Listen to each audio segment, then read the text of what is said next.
Ahle Sunnat Research Center, enlightening truth and fact.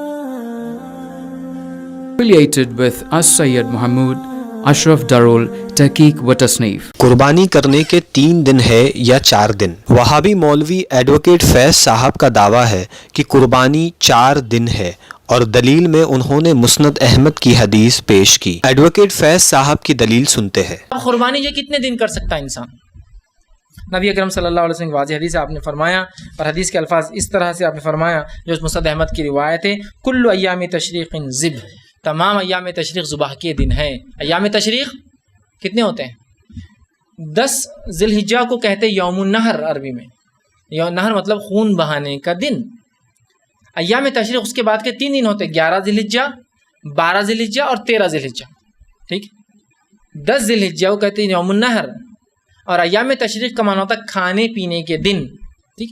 سال میں 5 دن کے روزے اسلام میں حرام ہیں، 5 دن کے روزے صرف حرام ہیں۔ پہلا روزہ جو حرام ہے وہ عید الفطر کا ہے، دوسرا روزہ جو حرام ہے عید الاضحیٰ کا ہے، 10 ذی الحجہ کا ہے، تیسرا روزہ جو حرام ہے وہ 11 ذی الحجہ کا ہے، چوتھا روزہ جو حرام ہے وہ 12 ذی الحجہ کا ہے، اور 5واں جو روزہ حرام ہے وہ 13 ذی الحجہ کا ہے۔ ایام تشریق اور 2 عیدین کے روزے حرام ہیں، عید 2 دن کی ہوتی ہے اور ایام تشریق 3 دن ہوتے ہیں۔ تو کتنے روزے حرام ہے شریعت نے؟ 5۔ ایک تو عید کا دن جو عید الفطر ہے، اور باقی 4 پورے ایک ساتھ آتے ہیں، 10 ذی الحجہ، 11، 12، 13 ایام تشریق۔ تو ایام تشریق تمام ذبح کے دن ہیں، تو قربانی کی جا سکتی 10 کو، یہ افضل ہے، 10 کو کرنا قربانی افضل ہے۔ کی جا سکتی ہے 11 کو، کی جا سکتی ہے 12 کو، کی جا سکتی ہے 13 کی اثر تک۔ اب بہت سے لوگ بولتے ہیں یہ 4 دن قربانی کرنے والے لوگ، اپن 3 دن قربانی کرنے والے لوگ۔ ارے میرے بھائی، یہ ہمارا اور تمہارا شریعت اپنی اور پرائی منمانی چیز تو نہیں نا کہ میرے پاکٹ میں سے نکالو اور میں بتا دوں اور آپ کی پاکٹ میں نکالے اور یہ بتا رہے۔ رسول اللہ کیا فرمائے؟ کل ایام تشریق ذبح، تمام ایام تشریق ذبح کے دن ہیں۔ میں اور آپ کون ہوتے ہیں پھر اس کو ریسٹرکشن دینے والے؟ کون ہوتے ہیں اس کو آخری نقطہ لگانے والے؟ پہلے دن کی قربانی افضل ہے نا، میں کیا کہہ رہا ہوں؟ آپ طاقت نہیں ہے، پیسہ نہیں ہے، استطاعت نہیں ہے، 13 کو بن گئی آپ کی طاقت استطاعت، تو 13 کو کیجیے نا۔ خامخواہ ایک افضل عمل چھوڑ دے رہے آپ صرف اس وجہ سے کہ نہیں بس ہمارے نزدیک 3 دن قربانی، ہمارے اور تمہارے نزدیک نہیں، بات کتاب و سنت کے نزدیک کی ہونا چاہیے۔ تو تھوڑا سا تعصب کے چشمے نکال دے تو یہ سب ہو جاتا، تعصب کا چشمہ لگا لی تو ہر چیز کالی نظر آتی ہے، پھر یہ ضروری ہے بہرحال۔ تو کل ایام، تمام ایام تشریق۔ اور ایک بات جو لوگ پوچھتے کہ رات میں قربانی کر سکتے ہیں؟ ہاں، اس لیے کہ رات میں قربانی سے ممانعت کی جو ایک روایت آتی ہے وہ سخت قسم کی ضعیف روایت ہے، اشد ضعیف، اس میں ضعف ہے۔ تو لہٰذا قربانی دن میں بھی کی جا سکتی ہے اور قربانی رات میں بھی کی جا سکتی ہے۔ تو قربانی شروع ہوتے عید کی نماز کے بعد سے لے کر آپ کی 10 ذی الحجہ عید کی نماز پڑھ کے آئیں گے، اس کے بعد سے لے کر تو آپ 13 ذی الحجہ کی اثر سے پہلے تک قربانی کر سکتے ہیں، یاد رکھیے، ٹھیک۔ اسی طرح جو چیز آپ قربانی میں یاد رکھیں گے وہ یہ ہے کہ اب ہم دیکھتے ہیں کہ صحیح حدیث سے قربانی کے 3 دن ثابت ہے یا 4 دن۔ السلام علیکم ورحمۃ اللہ وبرکاتہ۔ محترم ناظرین و سامعین، ابھی ایک وہابی شخص نے یہ کہا کہ قربانی 4 دن ہے۔ جو لوگ کہتے ہیں قربانی صرف 3 دن ہے وہ شریعت پر نہیں بلکہ اپنی طبیعت پر چلتے ہیں، اپنی طبیعت کی اتباع اور پیروی کرنے والے ہیں۔ اب ہم یہ دیکھتے ہیں کہ کیا قربانی 3 دن جو لوگ کہتے ہیں ان کی بات کیا بے دلیل ہے؟ کیا انہوں نے اپنی طبیعت سے یہ بات کہی ہے؟ محترم ناظرین، اس تعلق سے ائمہ ثلاثہ امام ابو حنیفہ، امام مالک، امام احمد بن حنبل، ان کا مذہب یہ ہے کہ قربانی 3 دن ہے۔ یوم النحر کو قربانی کرنا سب کے نزدیک افضل ہے، یعنی 10ویں ذی الحجہ کو سب کے نزدیک افضل ہے۔ اس کے بعد 11ویں اور 12ویں ذی الحجہ کو قربانی کرنا جائز ہے، اور 13ویں کو قربانی کرنا جائز نہیں ہے۔ یہ 3 ائمہ مذاہب کا مذہب ہے۔ تو میں وہابی شخص سے یہ پوچھنا چاہتا ہوں کہ سب سے پہلی بات یہ ہے کہ تم امام مالک کے بارے میں کیا کہتے ہو؟ امام احمد ابن حنبل کے بارے میں تمہارا کیا خیال ہے؟ امام ابو حنیفہ رحمۃ اللہ تعالی علیہ کے بارے میں وہابیوں کا کیا موقف ہے؟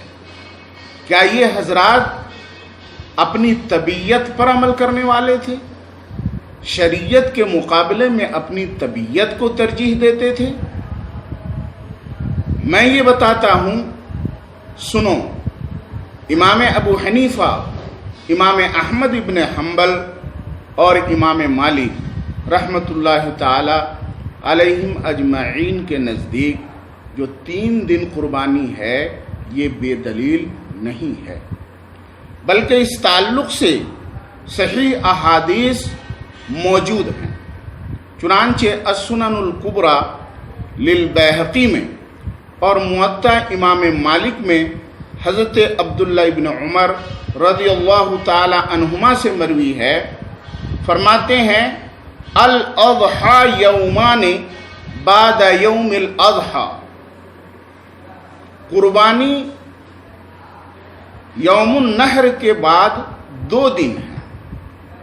اسی طریقے سے السنن الکبریٰ للبیہقی میں حضرت انس ابن مالک رضی اللہ تعالی عنہ سے یہ حدیث بھی مروی ہے، فرماتے ہیں الذبح بعد النحر یومان، قربانی یوم النحر کے بعد یعنی 10ویں ذی الحجہ کے بعد 2 دن ہے۔ اس کے علاوہ السنن الکبریٰ للبیہقی میں حضرت علی رضی اللہ تعالی عنہ سے بھی یہ روایت مروی ہے، وہ فرماتے ہیں الاضحیٰ یومان بعد یوم الاضحیٰ۔ اور سنیے، سنن الدارقطنی میں حضرت کعب بن عاصم الاشعری رضی اللہ تعالی عنہ سے مروی ہے، وہ فرماتے ہیں ان رسول اللہ صلی اللہ تعالی علیہ وسلم خطب بمنی اوسط ایام الاضحیٰ یعنی الغد من یوم النحر۔ حضرت کعب بن عاصم اشعری رضی اللہ تعالی عنہ کے فرمانے کا مطلب یہ ہے کہ نبی پاک صلی اللہ تعالی علیہ وسلم نے مقام منی میں خطبہ دیا، اور یہ خطبہ کا دن کون سا تھا؟ وہ فرماتے ہیں اوسط ایام الاضحیٰ، قربانی کے دنوں میں سے بیچ والا دن۔ اب بیچ والا دن کون سا ہے؟ وہ خود اس کی وضاحت فرما رہے ہیں، فرماتے ہیں یعنی الغد من یوم النحر، یوم النحر یعنی 10 ذی الحجہ کے بعد والا دن۔ تو 10 ذی الحجہ کے بعد والا دن 11 ذی الحجہ ہے۔ جب 11 ذی الحجہ یہ قربانی کے دنوں میں سے بیچ والا دن ہے تو اس سے پہلے 1 دن ہے، اس کے بعد 1 دن ہے، تب تو یہ بیچ والا دن ہوگا، کیونکہ یہ 3 دن جب ہوں گے تو بیچ والا جب یہ ہوگا تو ادھر 1 ادھر 1، تو ادھر 10ویں ذی الحجہ اور یہ ہے 11ویں ذی الحجہ اور یہ 12ویں ذی الحجہ، یہ بیچ والا دن ہوا۔ اس سے یہ معلوم ہوا کہ قربانی کے دن 3 ہیں، 4 نہیں ہیں۔ اگر 4 مانا جائے تو پھر یہ 11 ذی الحجہ یہ بیچ والا دن نہیں ہوگا، کیونکہ اس سے پہلے 1 دن ہوگا اور اس کے بعد 2 دن ہوں گے، تو پھر یہ بیچ والا دن نہیں ہوگا۔ تو حضرت کعب بن عاصم اشعری رضی اللہ تعالی عنہ کی اس روایت سے یہ معلوم ہوا کہ قربانی کے دن 3 ہیں، 4 نہیں ہیں۔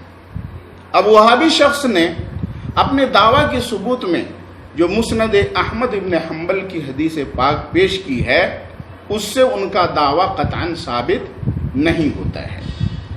یہاں پر میں اپنے شوافع بھائیوں سے یہ عرض کرنا چاہوں گا کہ چونکہ یہ اہل حدیث شوافع کو بھی بدعتی گمراہ اور مشرک سمجھتے ہیں، احناف کو بھی، حنبلیوں کو بھی